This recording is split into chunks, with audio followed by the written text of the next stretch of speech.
Well, good morning, everybody. Good evening to our speaker joining us halfway around the world today. My name is Jesse. I'm here with Exploring by the Seat of Your Pants, and I know we've got some new faces in the crowd today. So if you are new to us, we are all about bringing conservation, adventure, and science into classrooms around the world. We do about 40 programs every single month. Everything we do goes to our YouTube channel. So if you want to hear from the coolest scientists and explorers on planet Earth, head right there and check out over 3,500 past programs with some of the most amazing stories you can imagine.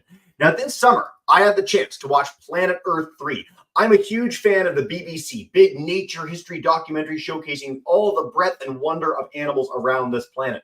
And in Planet Earth 3, there is this incredible story of saving the Indus River dolphin. And the person that they featured, the scientist they featured, was Uzma from the World Wildlife Fund. And so I was like, man, we need to tell this story at Exploring by the Seat of Your Pants. So I reached out to Uzma, and she kindly agreed to join us today to share a little bit about her amazing work protecting one of the most special creatures on planet Earth.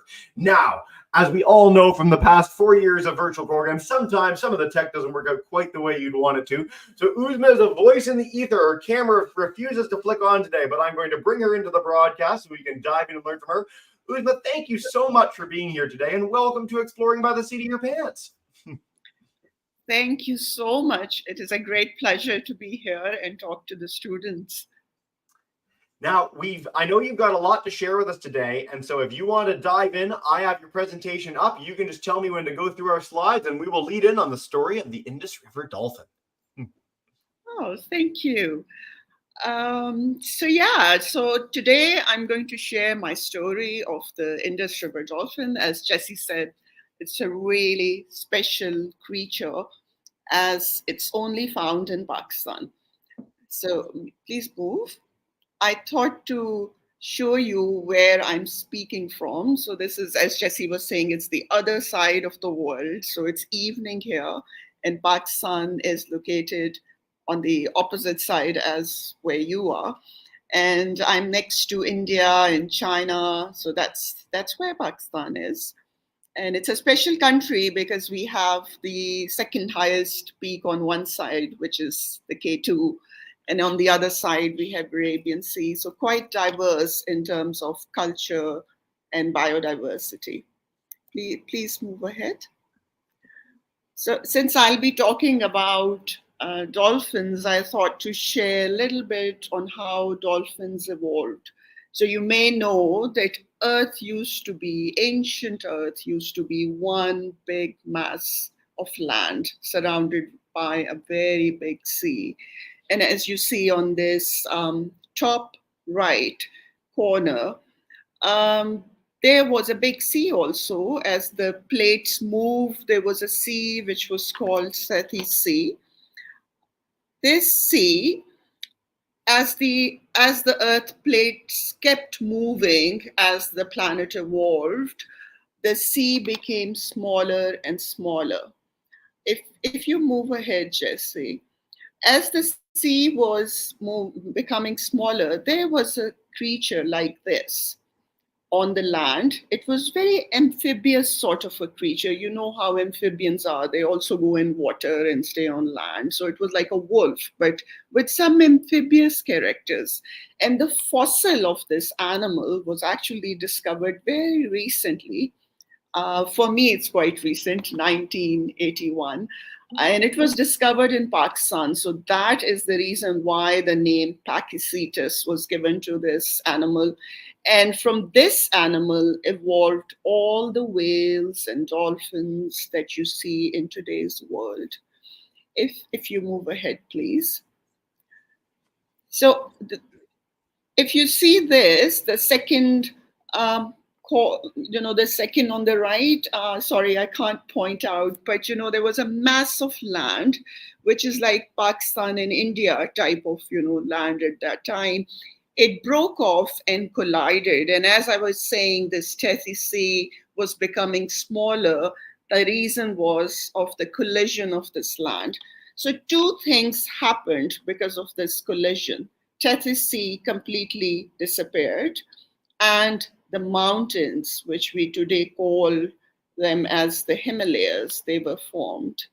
So we have mountain like these in this part of the world. where Pakistan and India are located. So on one side, we have these mountains. So this was one thing that happened. The other thing that happened was that the sea changed into small rivers. And in that river, that Pachycetus, which was now evolved into a creature that today we know as Indus River dolphin. So Pachycetus had eyes, and the animals, the marine animals that evolved from it, also had eyes. But the rivers had so much silt in them, so much sand, that basically formed because of the collision. So that was the reason it was so much silt laden that the animals didn't need to see from their eyes anymore. So in this process of evolution, their eyes disappeared. So can you see them? This is how Indus dolphin looks like. And if you see, there's like a tiny dot. So they don't have eyes. They are also called as blind dolphins. So now the question arises is that how do they see their world? So they see their world through sounds. They produce sounds, they bounce back from the surrounding objects, and then they receive those sounds. And that's how they see the world. And Jesse, if you could play how a dolphin sounds, then maybe the children can hear. Here we go.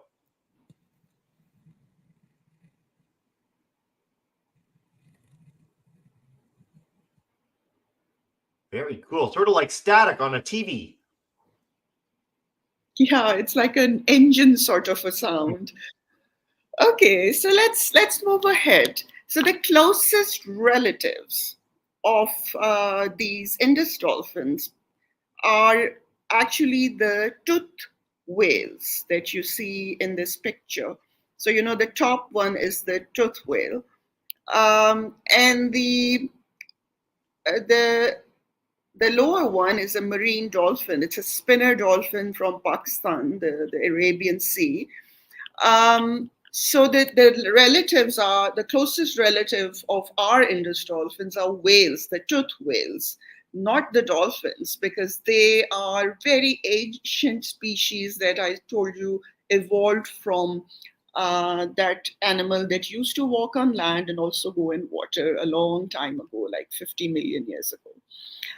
If if you please go ahead, and I can show you how the dolphin actually swims. So this is Indus dolphin, the drone footage from the top. And if you see the river, it's the Indus River, and you see it's so muddy, and that's why they don't need their eyes. They need the sophisticated sonar system that they have. So there are some, if we move ahead, there are some really interesting things about the species. This is like an animation to show you how it swims.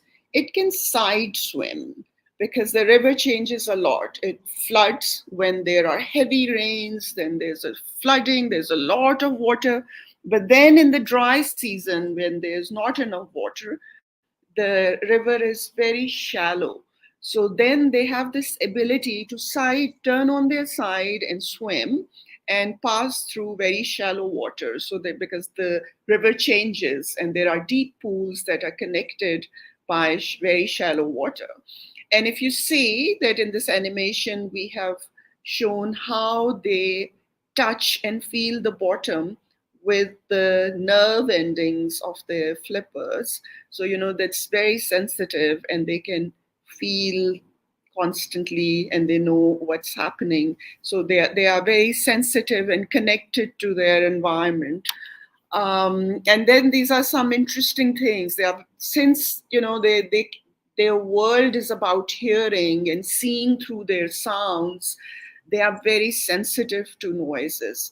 And that is why we, you know, if there is some boat in the river, if there is some construction work, going on, we have to be extremely careful because these are very sensitive animals and they are very sensitive to pollution also, because we have seen that pollutants can uh, collect in their body fat as any other animal.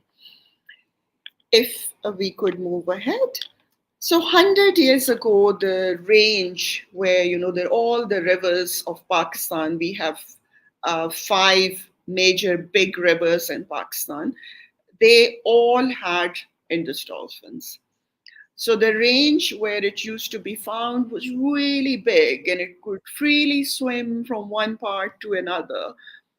But unfortunately, please move ahead, we had to build really big water infrastructure and we call them barrages. If you could move ahead, please. So this is another picture of how a barrage looks like. The function of a barrage is that it changes it takes the water and takes it to the canals. You can see canals right at the end. So it's stopping the water flow in the river and diverting, changing its direction towards the canals so that we can grow crop, we can grow food, rice, wheat, because we have a huge population to feed. So, and Pakistan is a very dry country, so you have to take water from the river to irrigate the land and to grow food for people. So this was what was happening, and construction of all these barrages cut the rivers into small sections. If you could move ahead. And now we have a very small range. This blue line that you see on the map, that's a section of about 700 kilometers where the dolphins are restricted now and they have vanished from all the other rivers. So it's a very small river section. 700 kilometers is nothing. And apart from this, if we could move ahead, dolphins face numerous other threats. They get entangled in nets. And since they are mammals, they have to surface, they have to come out of the water to breathe. When they get entangled, they unfortunately die very quickly. You have very short window to rescue them. So, this is another very serious problem that we have. So now Indus dolphin is endangered, and we have only 2,000 left in Pakistan. If you could move ahead. But there is a lot of excellent work going on. And when I say 2,000 are left, it's actually an increase from only 1,200 animals that we used to have 20 years ago. So, this is a tremendous increase in population, and no other dolphin species in the rivers has seen this sort of progress trajectory. If you see this picture, you see this person who's part of our rescue team is rescuing a dolphin from an irrigation canal. So we put a net to capture the animal and rescue it and release it back in the main river stream because they accidentally swim into those canals that take river water for irrigation for crop to grow food. And we have so far rescued over 200 animals from canals and released them back into the main river. If you could show kids the short video we have, please.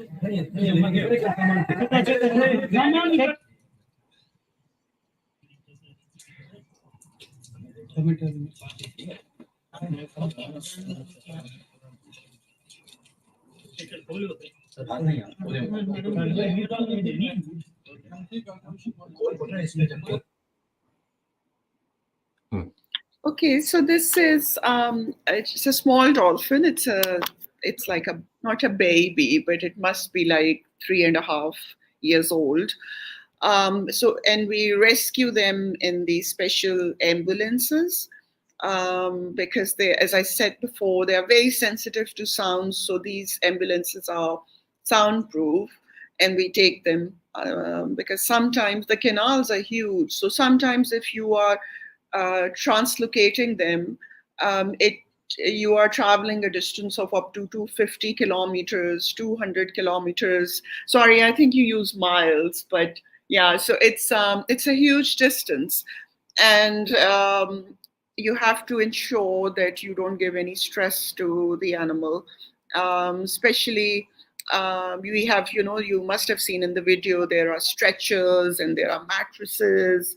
So you try to keep the animal comfortable and you cover it with a moist towel so that the skin doesn't dry up.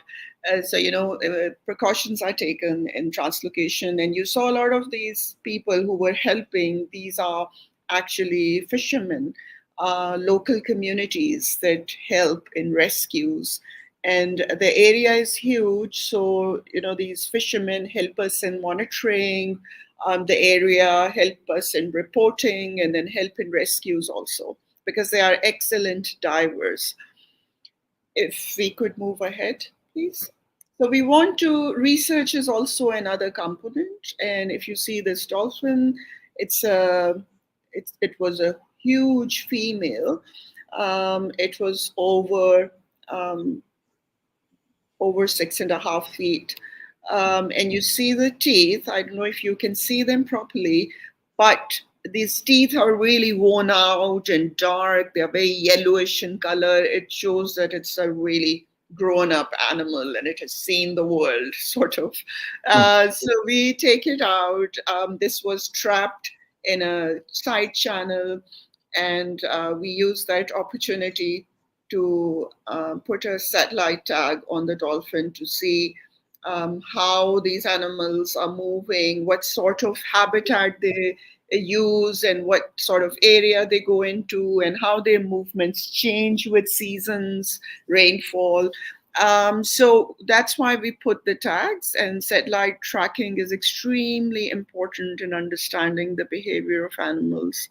If you could move. So this is, there were two dolphins, both females. And this map shows the movement pattern of two individuals. They were rescued together from the same place, but they were behaving very differently. So the red dots show the movement of one female, and the yellow dots show the movement of another one. And one was moving far more than the other one. So yellow a lot more. So there were numerous things we discovered from this. Their movement, how far they go. For example, the yellow one went up to 48 kilometers, but the red one stayed close to the release site, not much movement, up to 18 kilometers. So quite different behavior. If we could move ahead. And we also we are using pingers. So if you see, because it's important that fishermen also live in the same habitat as dolphins. And what's important is that they live together happily, rather than we always have a fight between fishermen and dolphins. So we have to build that positive relationship between them, and this is a struggle for people like us who are trying to conserve dolphins, because fishermen, they have to fish and dolphins get trapped, and we have to save dolphins. And so we are now using these pingers. You see here in this picture, a fisherman is holding this yellow banana-like structure. It's an instrument that produces sounds, and these sounds are very annoying to dolphins. So if they hear these sounds, they move away from that area. And the good thing is they only move away temporarily. So we put them on fishing nets when fishermen are fishing, and dolphins leave that area, so they don't get trapped. And fishermen are also very happy because of two reasons. When a dolphin get trapped in their fishing net, it damages their net. So they have to repair it or replace it, and it's very costly for them because they are poor. The other thing that happens is that they lose all the catch they have caught in the net. So, they are very unhappy about losing their catch. But with pingers, they are very happy because dolphins are not getting trapped, their net is not being damaged. And the good thing is that their fish catches are improving. If you could move to the next slide. So, if you see this, you see the green um, part of this pie chart and the blue. So when the pingers, this small yellow thing, when it's working, their catches are a lot more. The fish they catch is a lot more compared to when the pingers are not working. So, we did this experiment, it worked really well, and fishermen, dolphins, us, we are all happy about the success. And there was no dolphin that died in the fishing net when we were doing this. Next, please. So I'll come to my last couple of slides now, and just to show you that we involve communities in recording where the dolphins are and if we can help them, if they need help. And this helps in building this awareness among local communities because as I said before, they are sharing the river with dolphins. So, they have to live together. And if you could, so we have provided them with these paper tools and they record. And with this, we have been able to help dolphins. Not only we record the mortalities, like how many have died and, where and how. So it builds our understanding, but also we help in the rescue.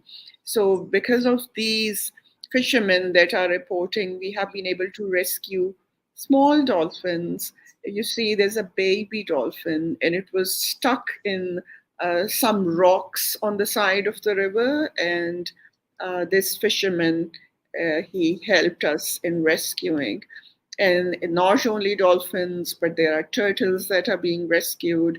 So this is a really successful story of turning things around for both dolphins and people.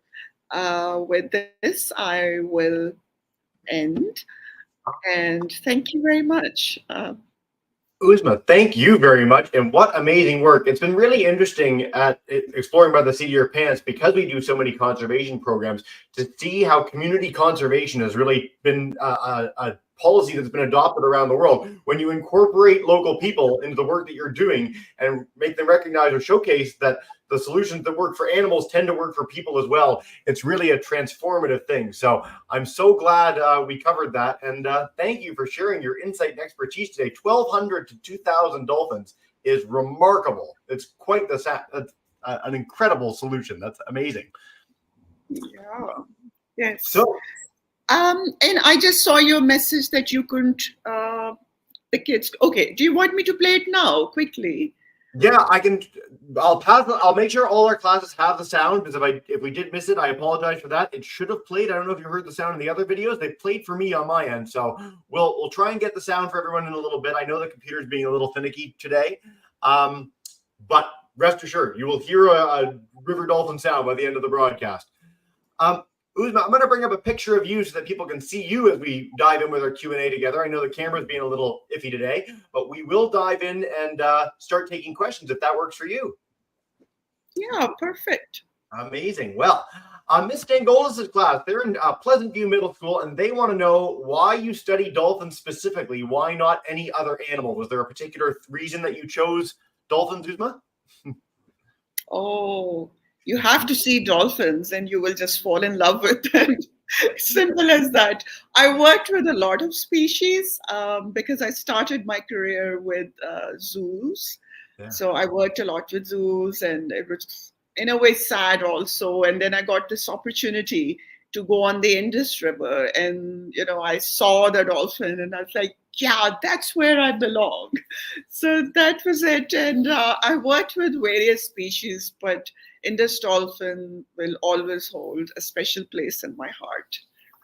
It's quite fascinating how many of the biologists that we bring on the program are people that work to conserve animals, just had an experience. They went out in nature, whether it's whale watching, whether it's going into a jungle for the first time. It really doesn't matter where people go. The act of actually going out and seeing wildlife in nature really tends to stick with people and get them inspired to help conserve them. So I love that question. Thanks, Ms. Dangolis. We're going to head to Miss Lou's class. Grade 5's joining us in Milton Oak Hills Terrace, Aurora Heights. I'm coming to you next, but come on in, Miss Lou, and take us away. Hey, guys. Hi. Hi. Hi. I have a question. Go for it.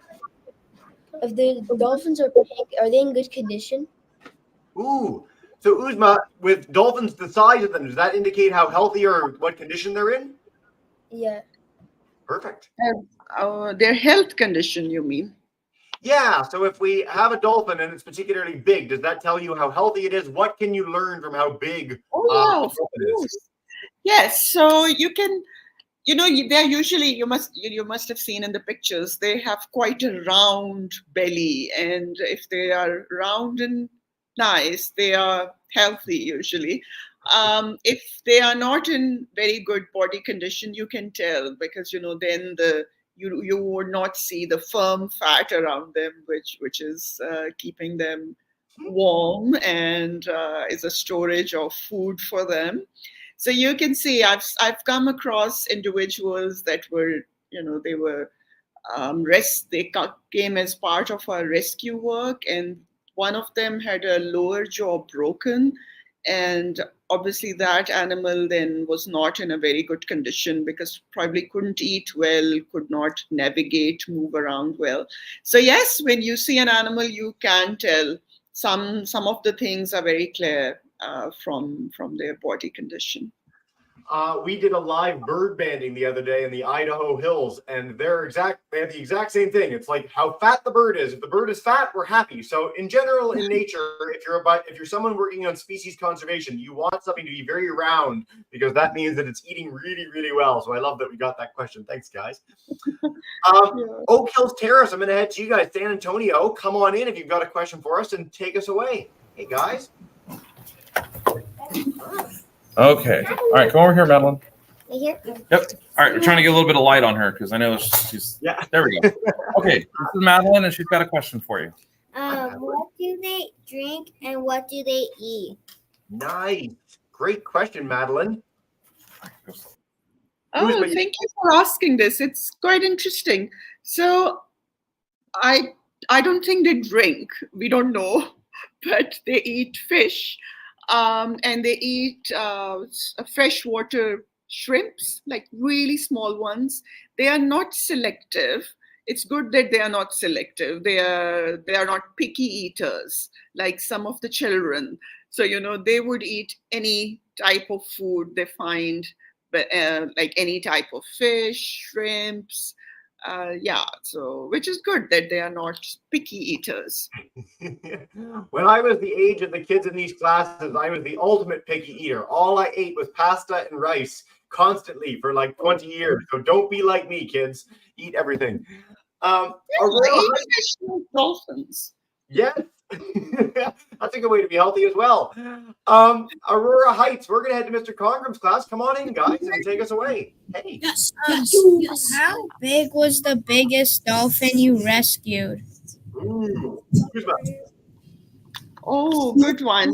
It was 6.5 feet, and one was actually little over that. So yeah, they are big animals, and we have seen that females are slightly larger than males.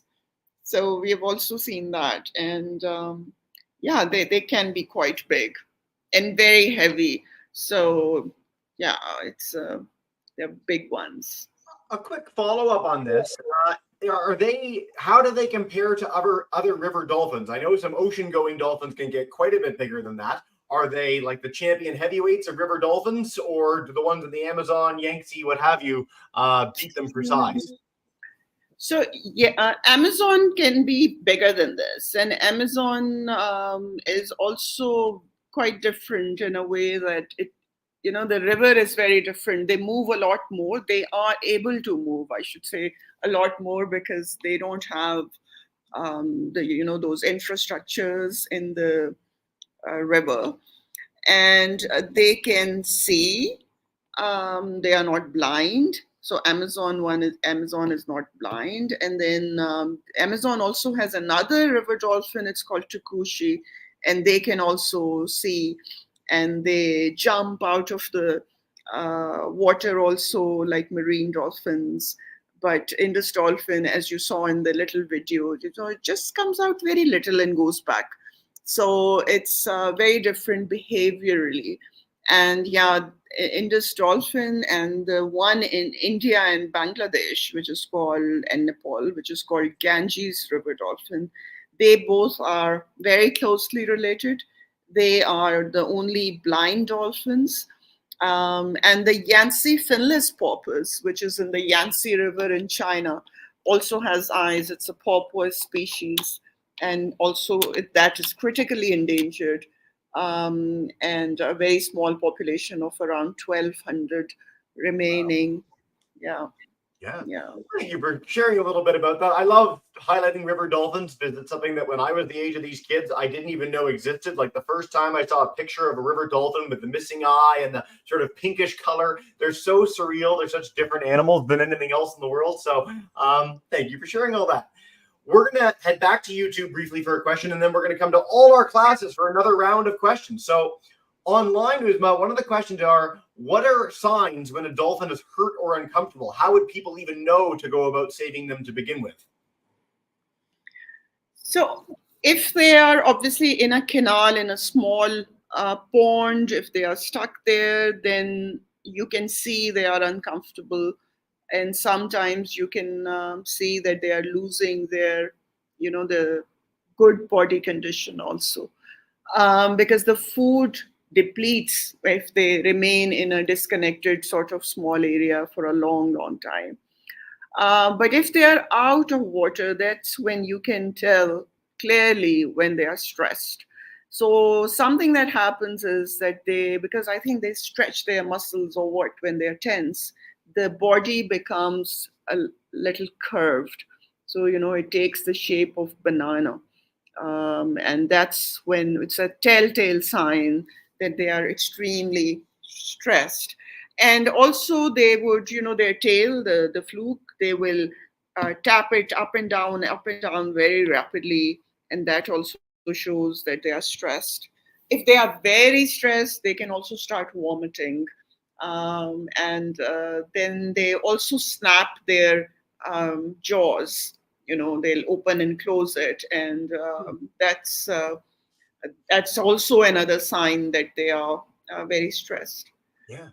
Uzma, thank you for all the detail. Because I mean, it must be so interesting studying animals like this for years and years on end because you come to know them so well and identify little things like that. Like that's really cool.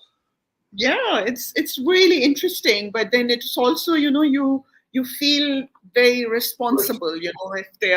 If you're handling it, if they're not doing well, you feel that responsibility that you have to do something, and yeah, you get stressed yourself. I'm so glad that there are so many people in the world that do feel so responsible because it's helped us bring back a lot of species from the brink, and it's helped us showcase such incredible creatures like the Indus River dolphin and sort of highlight that when people do take action together, they can really make that positive difference. So thank you for that question, Ms. Dangles, and that was great. We're going to head back to our live classes. And kids, I know there's already more of you lining up that we can possibly take questions. We've got about 10 minutes to go, so we'll take as many as we can. Miss Lou's class, come on back in. Hey, guys. So my question is, how fast can dolphins swim? Ooh. Oh, that's a tough one. they are not very fast moving. They are not like marine dolphins. So what we estimate is probably like 10 kilometers per hour, sort of, not very fast. Yeah.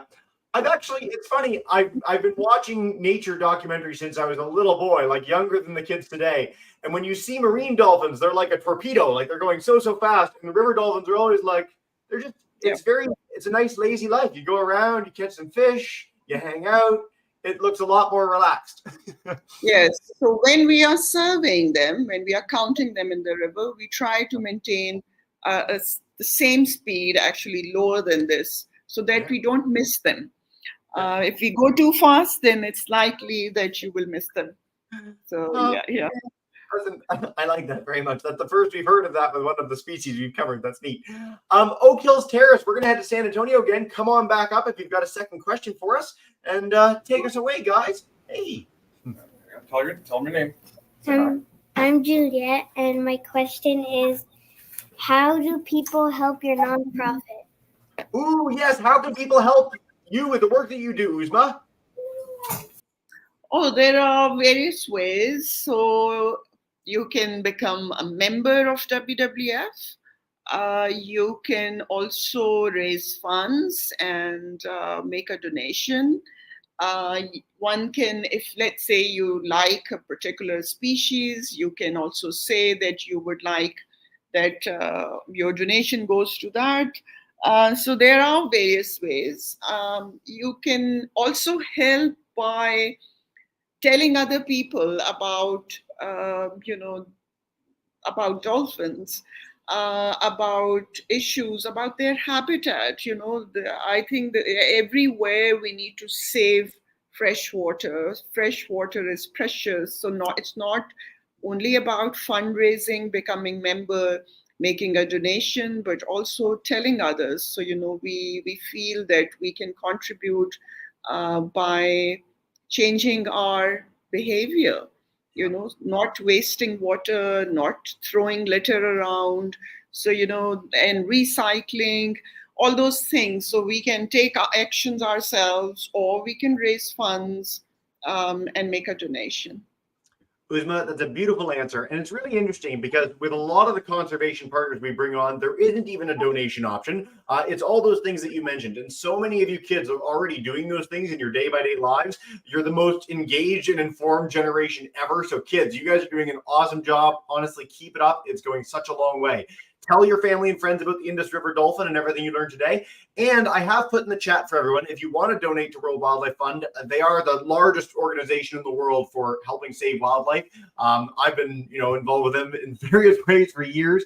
So I encourage you to check it out. They've got a whole page on the Indus River Dolphin, all sorts of other incredible wildlife around the globe. So that's a cool option too. Christmas is coming up, just as a thought. We're going to head back to Aurora Heights, and then time flies and you're having fun. So folks, if you have any other questions about the dolphin, please do email us at exploring by the seat of your pants. We'll try and get all the answers for you as soon as we can, and a short video of them actually clicking so you can hear them if you missed that.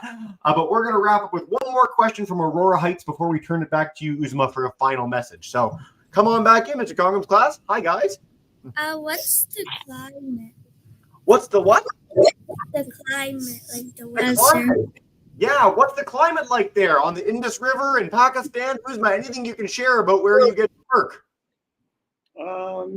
If you want a very short answer, the answer is hot. Yeah, it is very hot. And yeah, so the temperature where, we have the most density, like the largest population, the temperature of that city, that area can reach up to 50 degrees Celsius. So I think you use Fahrenheit. Jesse, help me out there. Yeah. So what is 50 degrees centigrade? Like, it's 33 Celsius today, so it's like 92 Fahrenheit today, which is crazy. Like, that's so hot. Oh my gosh. Yeah. So if it's 33 today, it can be up to 50 degrees centigrade where the dolphins are. So, it's quite tough to actually work on the dolphins also, because it's quite yeah. So even the winters are very mild in that area. So in winters it's like 25, 20 maximum. Yeah. Yes. Uzma, nothing underscores your point about how hot it is more than that your definition of a mild winter is 25 Celsius or like 76 Fahrenheit. That's like, man, that's like the middle of summer here in Newfoundland where I am. So there you go. But yeah. I'll tell you something really interesting, which is closer to your home. It's Amazon river dolphin. Last year, more than 300 Amazon and the other species, which is takushi, they died in the Amazon River. And the reason was that it was an extremely dry river that year. Last year was very dry. This year is actually even drier, so we are very worried. But last year was dry, and the temperature of water rose from 33, it's usually 32, but last year it reached to 39. Wow. And and so many dolphins died, over 300. So climate change and the warming temperatures, it's a serious concern for river dolphins, and we are just beginning to see the impacts of climate change on river dolphins also. Yeah. Uzma, this has been so much fun today. I know we could talk all day, but we are nearing the end of the broadcast. So I want to highlight for our kids too. If you want to check out more on the World Wildlife site, it's an amazing resource for all sorts of things wildlife related. So do check that out. I'm going to forward this and more details about it, plus that click video to everybody when we're done the broadcast. And I think if nothing else, we've underscored the power of people like Uzma, whose passion and dedication for wildlife like this has helped almost double a species number in the last 2 years. And that is one of the most remarkable conservation stories you are likely to hear on planet Earth. So, Uzma, before we wrap up and we bring in all our kids to say thank you and farewell, is there any last message you want to share with us about the dolphin or your work before we say goodbye? Thank you, Jesse. I'll just say it's been such a great pleasure talking to the kids in North America. I've not done that before. And I am very pleased how intelligent the questions were that they asked. And so the level of awareness they have, and keep it up. I think they will be the ones that will turn things around for our world. And please try that we help animals and help their habitat in every possible way. I think they have a lot of awareness about climate change and how it's happening, and little things that we can do to do our part. We should always focus on what we can do. This is what keeps us going and keep us positive. We should focus on our contribution. And this is what I would say, that please focus on what you can do. What difference can you make? And sometimes very little things collectively can make a huge difference. Uzma, there is no better message than that. Thank you so much for joining us in the late evening there to really highlight how inspiring and amazing your work is. What we do to wrap up every broadcast is I'm going to bring in all our classes to say thank you and farewell. When you're done, if you want to stick around so you and I can have a conversation, that would be awesome. But for now, Oak Hills Terrace, Aurora Heights, Miss Lou's class, thank you so much for joining today, everyone. You are all back in the broadcast.